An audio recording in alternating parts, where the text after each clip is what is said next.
శివుణ్ణి పొందడం అంటే దాని అర్థం సర్వస్వాన్ని పొందడమే.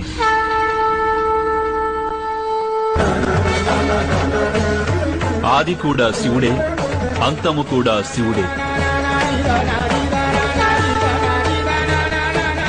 శివుడు అసమాన్యుడు.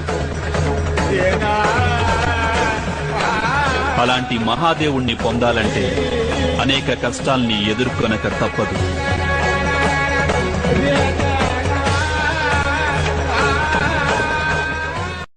శివుణ్ణి పొందడం అంటే దాని అర్థం సర్వస్వాన్ని పొందడమే.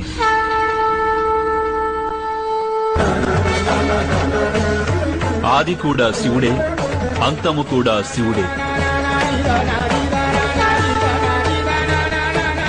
శివుడు అసమాన్యుడు. అలాంటి మహాదేవుణ్ణి పొందాలంటే అనేక కష్టాల్ని ఎదుర్కొనక తప్పదు.